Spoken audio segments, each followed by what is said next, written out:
step on my moderating duties because I've just learned it's my job to get this thing started. So thank you all for joining us. A writer's life can be a pretty bleak thing. It's not digging ditches, but sometimes it seems close. You're an inky wretch. You're scrounging around in your basement office. You're living on crackers and whiskey and, coffee. And then suddenly you wake up and you find yourself in Rancho Mirage, and it's amazing. It's amazing. And it's sunny, there's palm trees.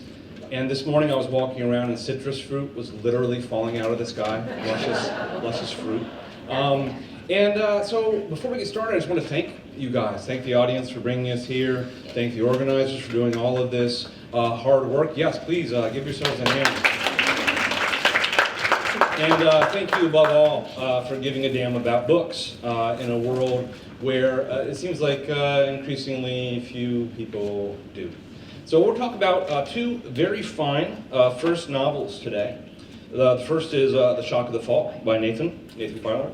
And the second is The Story of Land and Sea by Katy Simpson Smith. These are both fine novels. I hope as many of you as possible will give yourself the pleasure of reading them. And I'm not going to say too much about these guys in introduction because as we talk, a lot of information about these novels is going to come out in the novel lists. I will just say one thing.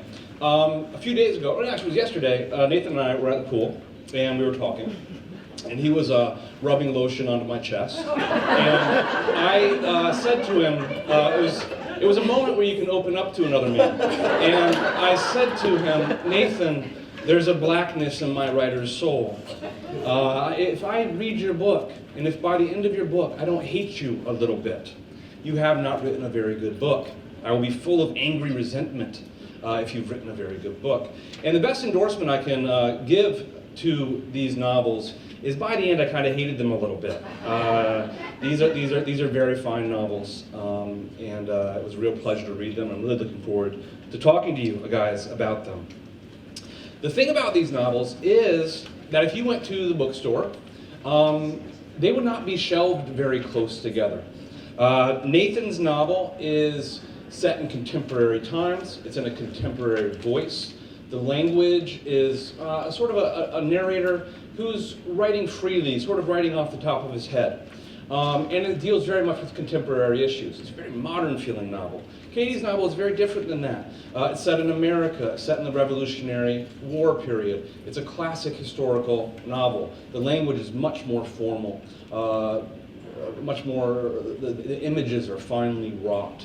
So you wouldn't expect to see many points of similarities between these novels, but you do. This is what really impressed me reading these, is the similarities between these two novels. Above all, they're both novels about grief. They're both novels about people who have suffered horrific losses and are struggling to find a way to continue to live. So that's how I'd like to structure our conversation today, around the similarities in these novels. And before I launch into that, though, I want to remind you that at the end we'll have time for Q&A. And so as we're talking, if you have a question that occurs to you, make a mental note of it so you can ask it during the Q&A period. So the first thing I'd like to ask you guys about, and again, I just love these novels, I'd like to ask you about suspense.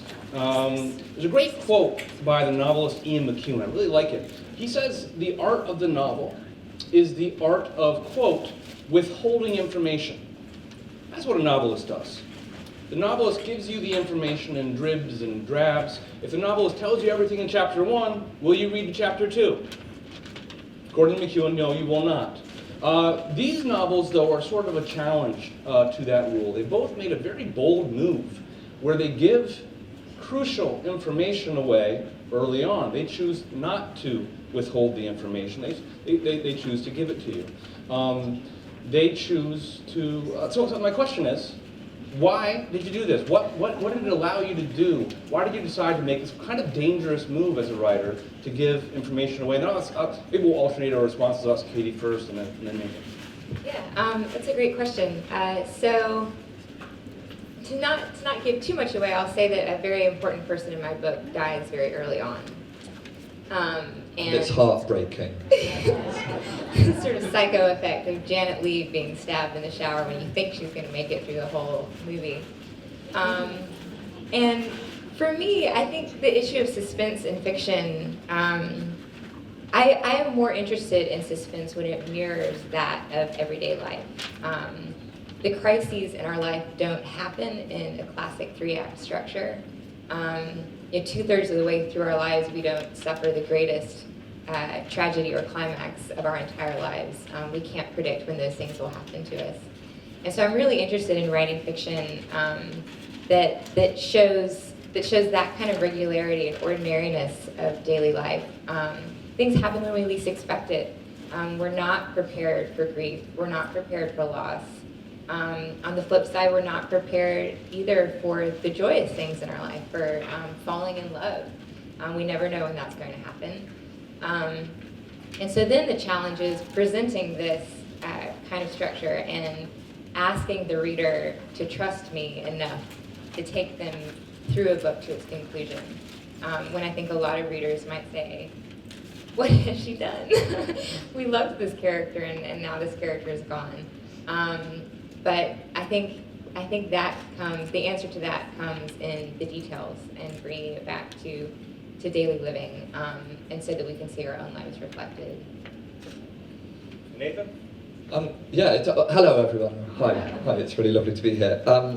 I love Ian Mcewan. He's my favourite author. I've read all of his works, and it is a really interesting question. It made me think a couple of things, really. I think one is to maybe dispel a bit of a myth. I think kind of writers' festivals propagate a kind of mythology around writers a little bit, that, and maybe this is the case for some of my contemporaries, but the myth is that we are at all times like the masterminds of our novel, and in every draft, at every stage, every word we're writing is to serve the whole, and that wasn't my experience at all.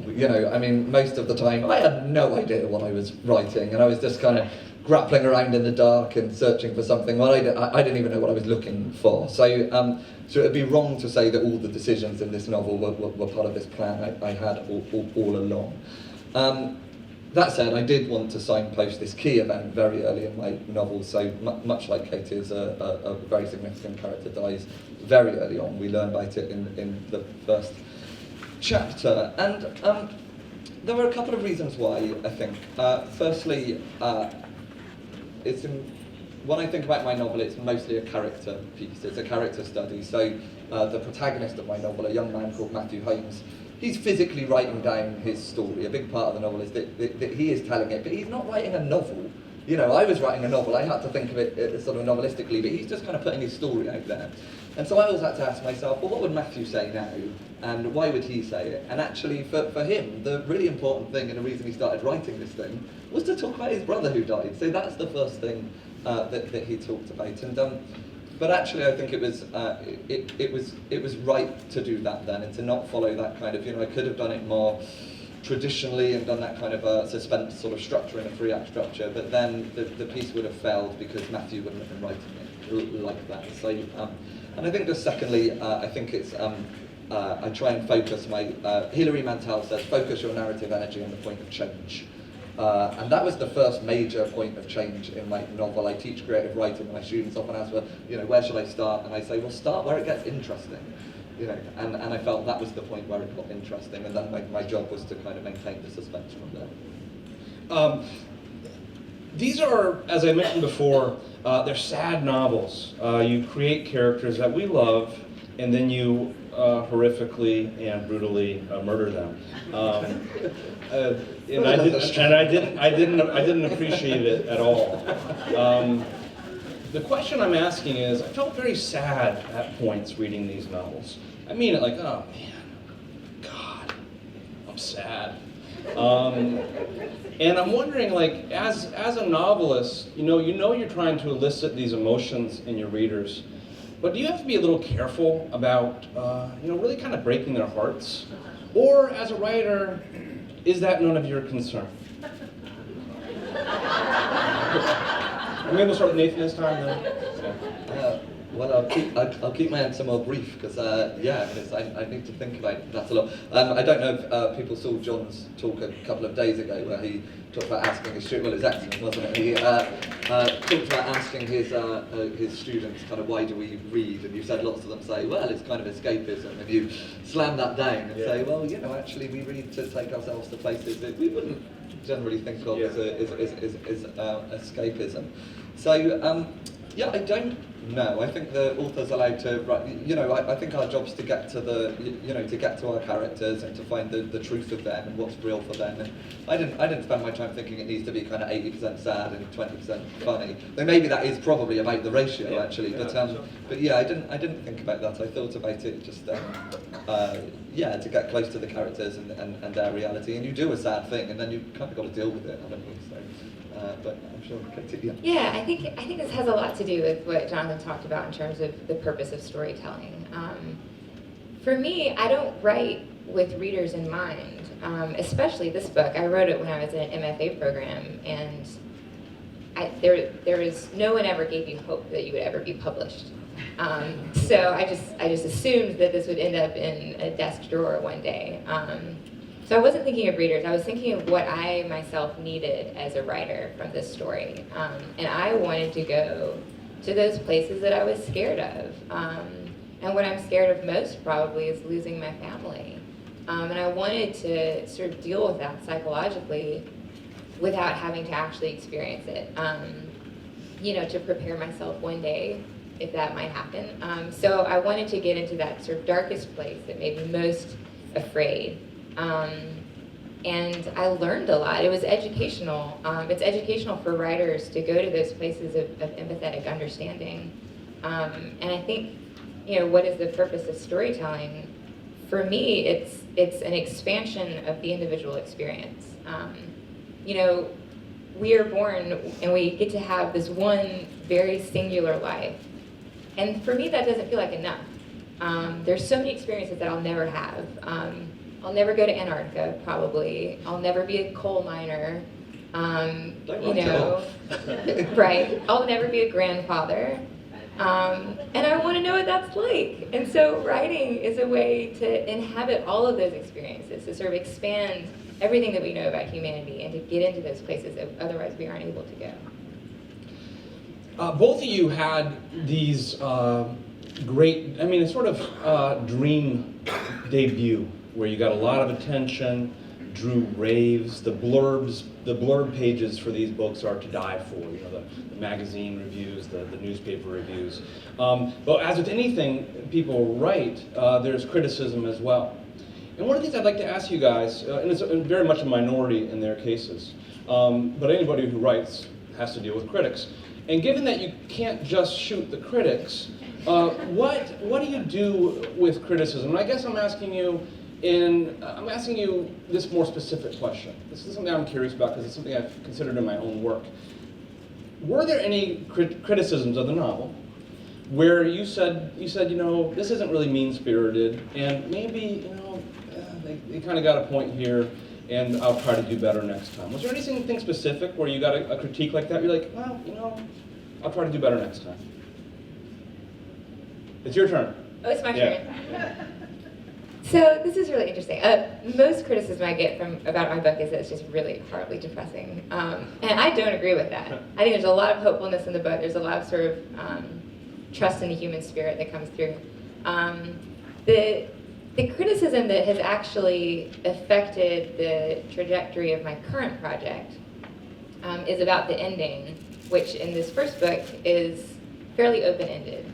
Some readers have seen it as rather bleak. Some readers have seen it as kind of a hopeful ending note. And the first draft of my second novel, which I'm working on now, had a similar sort of open ending. The characters don't reach a particular conclusion, which I like because as we go through life, we don't reach conclusions necessarily. But for my second book, I have decided to give it kind of a happy ending. And for a while, and this is through conversations with my editor who was really encouraging this, and for a while I thought that I was selling out. You know, I don't want to give my characters a happy ending just because audiences demand it. But as I've actually been writing it, it's given me more hope. It makes me happier to have a happy ending. And so now I can sympathize better with readers who, you can take them through the trenches and you can make them endure all of this terrible stuff, but you should give them something nice at the end. So that's what I would change. And I would say, just not to give the wrong impression, because I feel like no one will read these books. They seem so depressing. But neither of them is hopeless at the end. I didn't read your book as hopeless at the end. In fact, I think it's quite open-ended about, and you're right, it's open. And Nathan's book is almost the perfect amount of sour and sweet at the end. It's almost just perfectly balanced. So how about you? You're rather an arrogant young man. Yeah. So I was wondering if,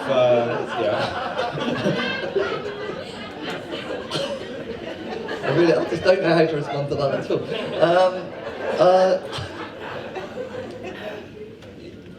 I think that, of course, you get praise and criticism for, you put a book out there and you get some praise and you get some criticism. I think it's important not to be too kind of buffeted around by either, really, and to try and have a vision for your next work that's outside of that, because of course you're right, this is my first novel, and when I was writing that I didn't have all these critical voices. You've got to trust yourself, and I think ultimately you need to come back to yourself again. I had an interesting experience, I suppose, and maybe it's my arrogance and hubris that means that it won't change my writing, but it did make me think a lot, and I was sort of waiting for it to happen, actually, which is so some of you know now, if you came to my other talk, that my background is in mental health nursing, but the protagonist of my novel is a young man with schizophrenia, and I don't have schizophrenia. I'm blessed that I don't have it. So I was trying as best I could, and as writers have every right to do. We're allowed to write about experiences that we haven't had, and if that wasn't the case, then there would be no novels. But I knew that I was opening myself up to something there, and to potential criticism from people who do have schizophrenia, and moreover from kind of service user groups. So perhaps people who represent the service users. You'll have them here as well, and we have these groups at home. In fact, I've worked with them very closely in my previous job. And so when the book came out, there was, I'm very happy, mostly it was positively received, and from service users as well. But there were some comments on some, after kind of newspaper reviews and stuff, kind of questioning whether I had the right to write that novel, and as I say, I think I do, but also saying, that wasn't their experiences, that my book didn't match certain people's experiences, and of course I had to, think about that, and I reconciled it insofar as, I reconciled it in advance insofar as I wasn't trying to write a textbook on schizophrenia about everyone's experiences, and of course you couldn't do that anyway, because I said yesterday, 1% of the adult population has this illness. Everyone doesn't have the same experience of it, and so what I was trying to do was get close to this character and to write that character. But I certainly heard that criticism and felt it, I guess, as well. So I want to transition to some of these sort of bigger, broader questions about telling stories in general. These are questions that I'm always interested in. I always want to ask these questions of storytellers, and I think audiences are always interested in these questions. How do you write a book? How does this happen? What is your process like? But first, I wanted to ask you a question about why at bottom you decided to become a storyteller, and I want to sort of frame it this way: that it's a kind of weird occupation. You're a completely functional adult human being, and yet you spend years of your life sitting at a desk, voices in your head, you're making up little stories and you're acting them out in your head. And this is not a very dignified way for an adult to live. And so what I'm wondering is, why did you choose this? He's charming, isn't he? Makes us feel really good about ourselves. So how about you, Katy? If anyone was at my talk yesterday, you'll know that I tried basically every other avenue of legitimate storytelling before I fell into this. I tried to take the academic route. I tried so many things, but it's like an addiction. You can't if you're a writer, you can't not write. It's the only thing that is really fully satisfying. And there are a lot of sacrifices that go along with it. You give up a lot of social life, and your family has to sacrifice for you. A lot of the world thinks that you're doing silly things and indulgent things, and you kind of are. But you have to just keep reminding yourself of the effect that literature has had on you. My life has changed because of the books that I've read. I'm a different person because of, War and Peace and the Odyssey. And if I could have, 1/1,000,000th of an impact on someone, then it's all worth it for me.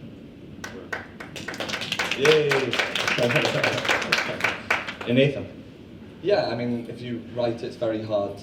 It's very hard not to, isn't it? I think, and for that first novel, the pressures can be enormous, and actually pressures from people who are on your side and your friends. And still, I remember, the number of conversations where because I was working a job, of course, as well whilst doing this, so it meant I had virtually no free time. I was working early hours in the morning on it and weekends, and friends would asked me to come out, which was great. They stayed with me through it, and sometimes I'd say, oh, I can't, I'm working. And they'd say, work, or you're writing.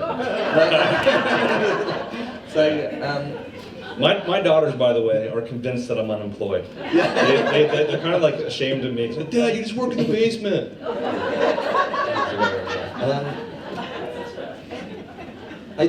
I think in the end, I was compelled to tell the story, and you reach that point, because it took me a long time. It was a big part of my life for a long time, and it reached a point where I was like, I had to. Of course, I was going to tell this story. I was so involved in it by that point. So then all those voices go away a little bit, and I think more now about whether, God, am I a writer or not a writer? No one in my family is a writer. Do I feel like a writer? And all of this stuff now when you're outside of a story. But when I was writing the story, that wasn't in my mind at all. I was just like, well, what's the next sentence? That's what I was interested in. So. Great. What would you guys, there's a sort of, I think, a stereotype of a miserable writer. Writers like, just, I don't know, drinking themselves to death and offing themselves and just suffering through their work. They're tortured geniuses, we're all tortured. And it's a kind of silly image, but there is some truth in it. I think for most of us, there's things about writing that we really, really like. Like we really, really like getting to come to Rancho Mirage. And there's things about it that are hard, man, that make us unhappy. So I'd like to ask you guys in turn, what the best part of writing is for you, and what the worst part is. And I think it's maybe your turn to start, Nathan, if you'd like. We were talking about this yesterday, weren't we? When we were just, because it's so wonderful here and being hosted and getting to do things like this, and it's such an experience. It's the kind of thing I'd never come here. I'd never, possibly never come to this part of the world. And it's it's so wonderful to be able to do it. But it is important, I think, to separate that from the act of writing. This is all it's wonderful and it's a treat, but it's so removed from the act. And I don't think you can be kind of motivated by this kind of stuff. I just don't think it would see, however wonderful it is, I don't think it would see you through the pain of writing a novel. The motivation's got to come from somewhere else. But actually, for me, as wonderful as this isn't the best part of writing. For me, the best part of writing is when I finish a sentence, and it might not be a sentence that anyone would write home about. It might not be, it's not something that people are going to copy out into their notebooks. But I feel like that was the right one. I got to see the character there. I touched some truth of the story there, and that's the best moment, and that's what drives me through it. And the worst part of writing is all the rest of it. The many times you try and write that sentence to get there. Right. The 50 times you wrote that sentence beforehand, before you got it right. Yeah. Katy? Jonathan and I were at a sort of retreat yesterday at Sunnylands, and a neuroscientist from USC came to talk to us about brain activity and how the brain functions when we are telling ourselves stories or listening to stories being told. And there's this thing called the default mode network, which is the name for the area of the brain that lights up when we hear stories. And very disturbingly, he told us that it's the exact same area of the brain that has hyperactivity when you're suffering depression. I thought, oh my God, like it's preordained that writers are going to leap off of cliffs. And I went home and I was really troubled by this for a long time. But I keep reminding myself that writing for me is a way to exercise those demons, so that in the rest of my life, I mean, I consider myself to be a pretty happy person. Like I smile a lot, like I enjoy life. And I think I'm able to do that because writing is where all of the dark stuff happens. So yeah, I agree with Nathan that it's sort of is there a bad part? Like, what would you say is the hard part for you, or the less pleasurable part that doesn't make you feel like smiling and skipping through your life as we've seen you? I skip around Rancho Mirage all the time. You've seen her; she's just skipping. Her hair is streaming out behind her. Butterflies circling my head. I mean, the writing itself is really difficult. The writing itself feels very tortured. Yeah. Revising is a complete nightmare. I cannot revise at all with any kind of happiness. For me, the worst part is getting it down. Once I get it down, I relax. I'm like, okay, there's something here I can work with, and and I'll probably get there. For me, the first draft is where I really feel the deepest type of misery. Me too. Speaking of this question about whether we jump off cliffs or not, this is something that we have all talked about for some reason since we've been here. So I thought maybe we'd talk about it a little more formally right now. There's a stereotype of the tortured artist, and Virginia Woolf walking into the river, and Sylvia Plath sticking her head in the oven, and all these sad stories about authors.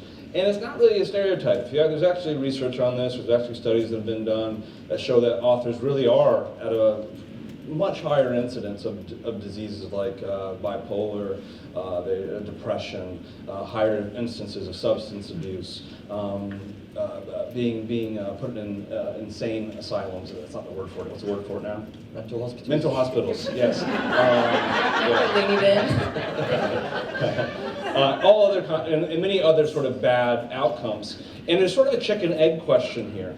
The neuroscientists, you're sort of indicating that maybe there's a predisposition in the writer's mind.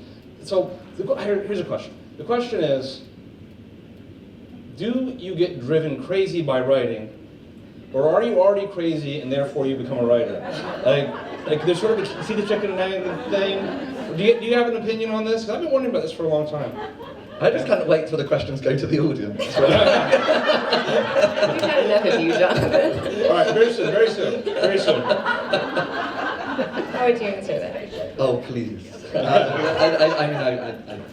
don't know. I mean, I feel I feel like this is getting into like a very personal therapy session. Yeah. Okay. No, I think we should grapple with it. All right. Okay. Going back to this to my thought that I go to writing as a way to deal with the dark stuff in order not to deal with the dark stuff in my normal life.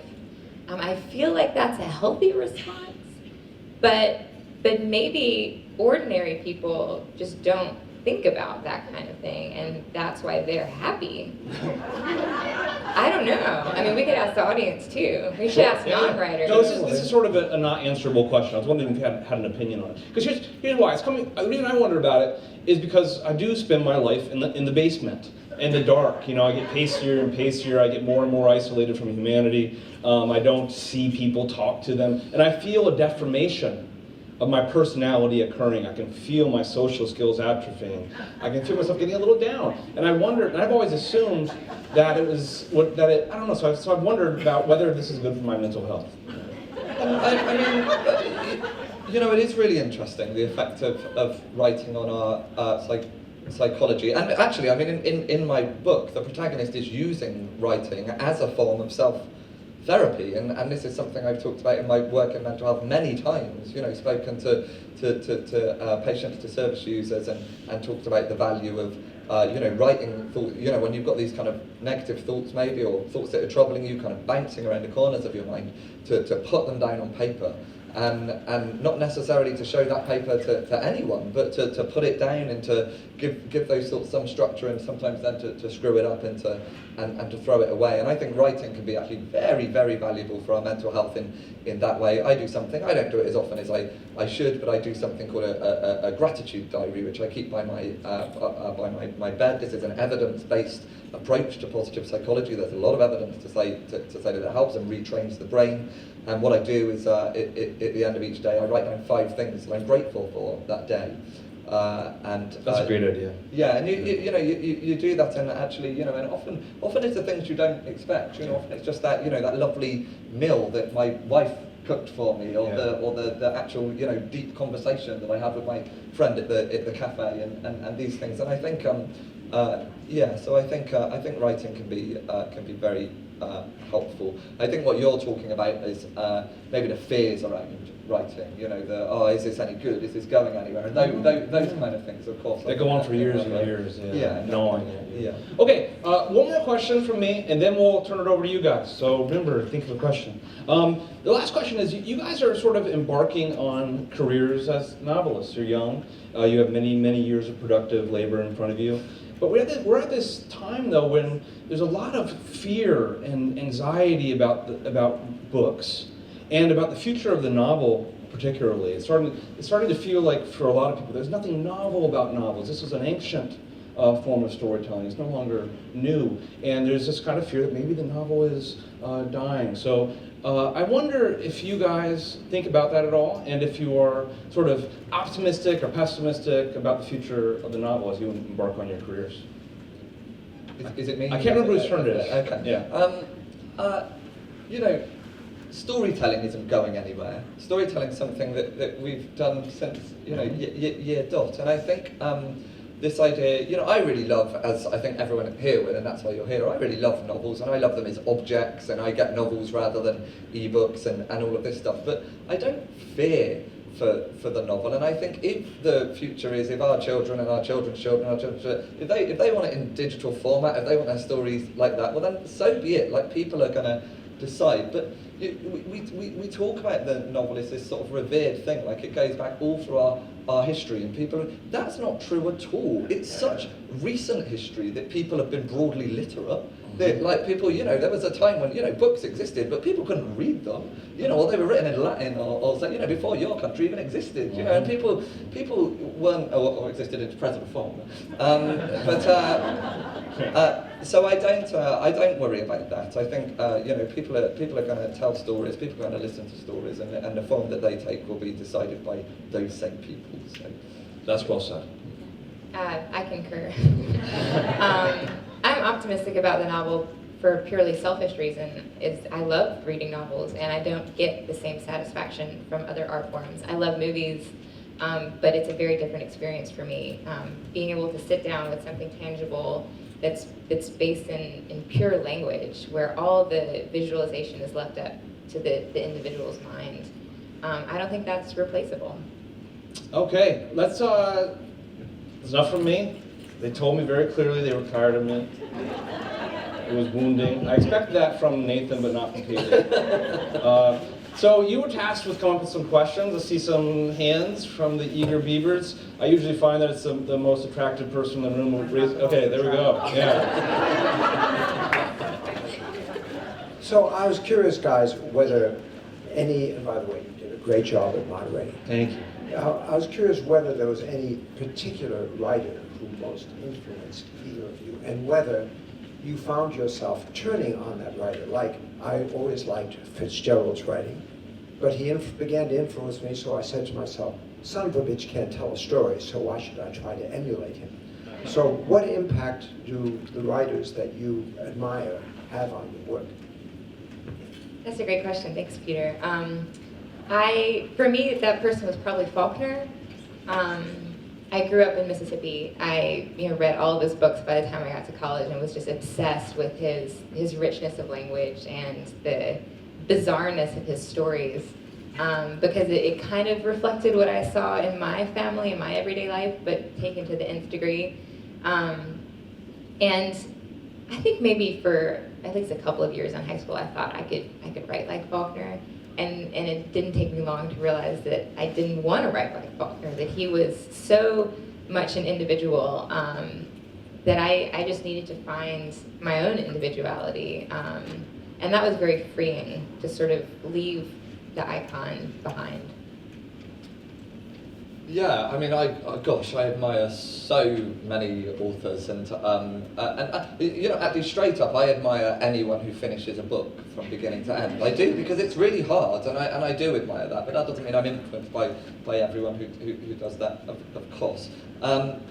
So you mentioned Ian Mcewan at the start, and I had Ian Mcewan was sort of my eureka moment, really, with reading, because I was very late to reading. My parents were very big readers. I was in a house full of books, but as a little boy, I just didn't want to read at all. And I often say, you know, now I'm a writer, I'm supposed to go out and talk all the time about how important it is for children to read. And I you know, sometimes I feel, well, do you know what? It's important for them to go out and play as well, and to do other things. And if little girls or little boys, but often little boys don't want to sit in and read, perhaps. Well, so what? You know, let them find it in their own time. So, but my mother was desperate for me to read, because it was such a joy for her, and so she really wanted to, and she'd give me books all the time. And the more she was doing that to me as a child, the more I was like, no, what? I don't want to at all.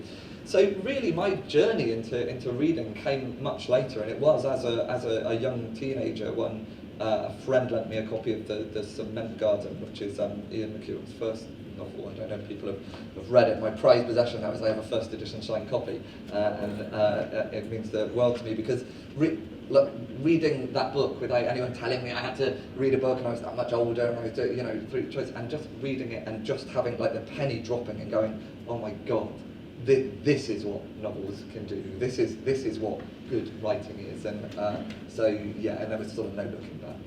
Great. Another question? Yes? Should you just briefly describe, how shall I say it, your pages coming off the HP printer and now it came a book? Just what happened in between that? You mean the sort of details of the publication process? No, well, I mean, how you guys went about having a book. From your printer, when you printed out everything, and now you've got a book. What was the sequence of events? Are we talking about publication? About? Yeah. Okay. Okay. Yeah. Tell about. Okay. I was thinking like emotionally, there's a lot to be said too, but physically.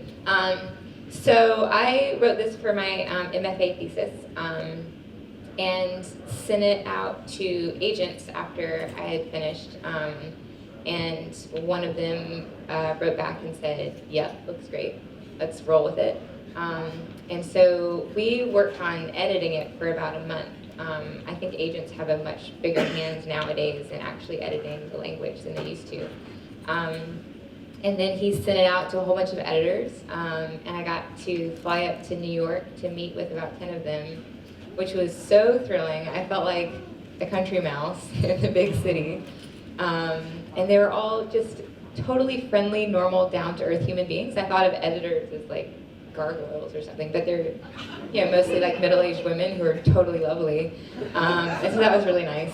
And then we talked about sort of the vision for the book, and the woman whose vision for the book most matched mine was the one who ended up buying it and publishing it. And so I was very lucky in terms of that process and how relatively straightforward it was. And I never had to make any decisions about the book that I felt were untrue to my initial concept. And so yeah, it was very easy.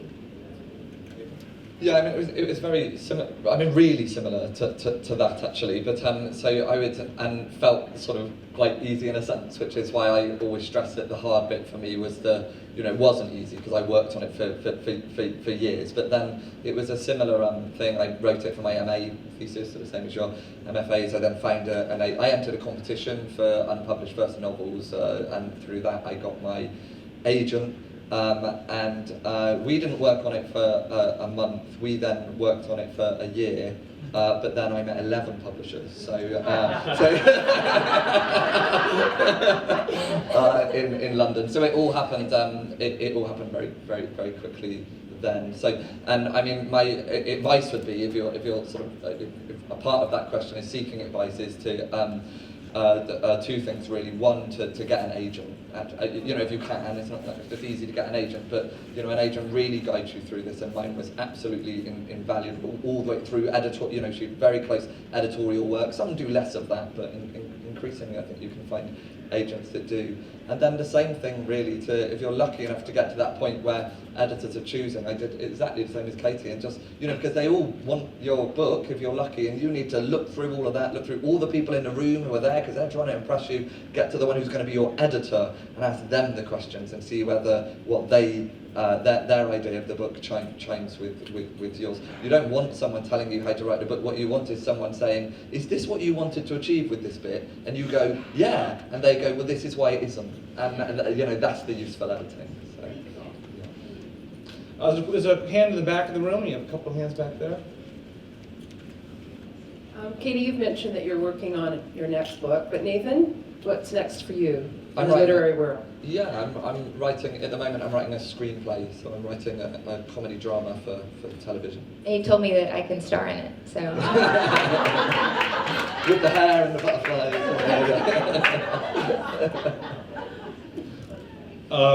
Would you like to say anything more about your screenplay, or keep it under wraps for now? I will leave it. Okay. Today we have the internet and self-publishing.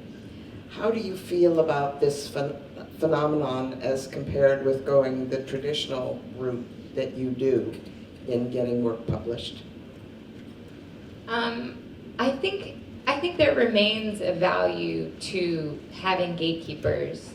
I come from an academic background, so when you publish an article, it goes through a peer review process. So people in your discipline will read it and judge its merit, and then decide whether it's worth publishing. And so I do believe that having that kind of oversight helps the sort of overall field of literature maintain a high quality. However, I think that stories of all shapes and sizes and coming from people of all backgrounds deserve to be told.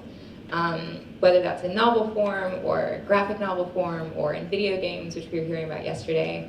And I think self-publishing is a huge boon to people to get their personal vision of a story out into the world. And I think that it's absolutely valid.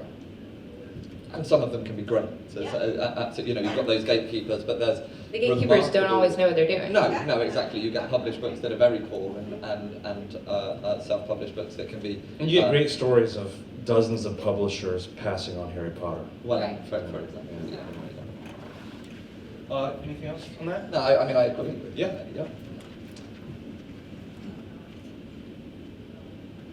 There was a recently released book called NYC versus MFA.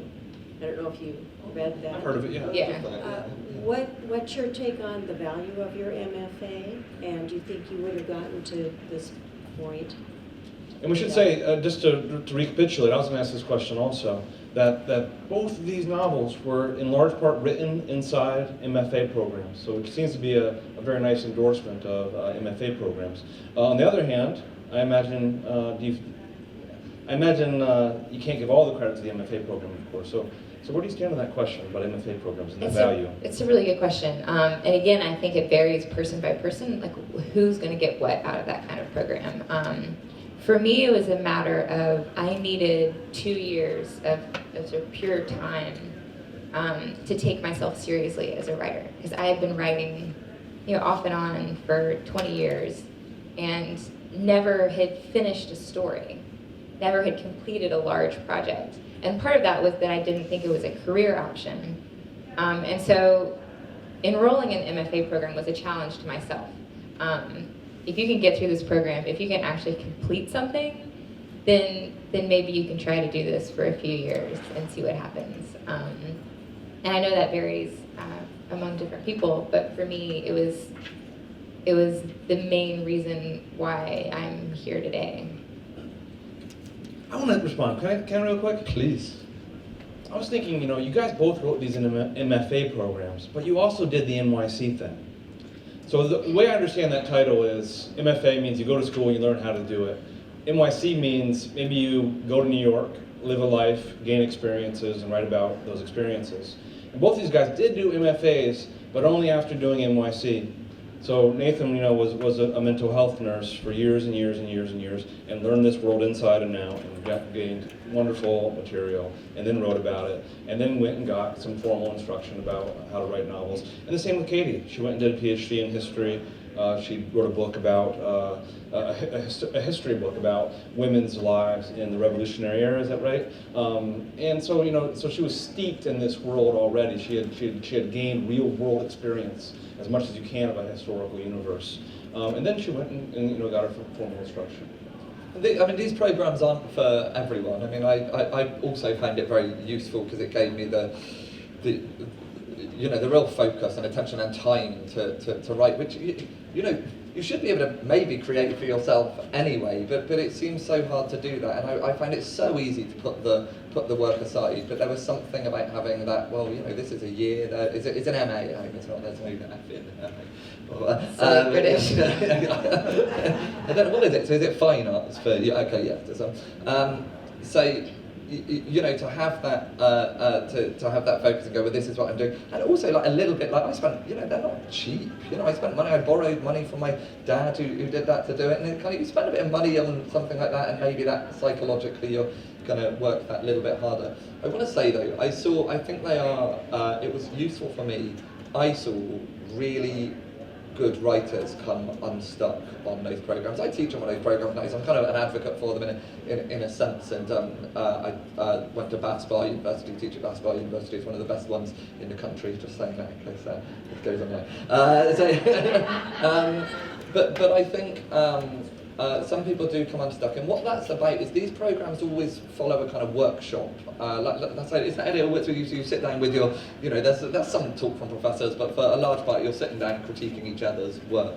And I think when people who are good writers, but maybe they're not clear enough on their own vision for it yet, and then they get 10 different people in their class telling them 10 different things, and suddenly they're all over the place and bouncing everywhere. So I think, as I say, sort of buffeted, as I said before. And so I think it's really important for people who engage on those programs to remember that their opinion of their work counts too. And actually, it's as important, and it's a bit more important than other people. So if everyone in the class says, oh, that scene with the meringue doesn't work, then maybe you want to rethink the scene with the meringue. But if just one person says it and you feel differently, then you need to take responsibility and keep the delicious meringue to extend that metaphor. Yeah. I've been told we have time for just one more question. If there's one more question, anybody else, or are we done? Going once, twice. Thank you very much. Appreciate it.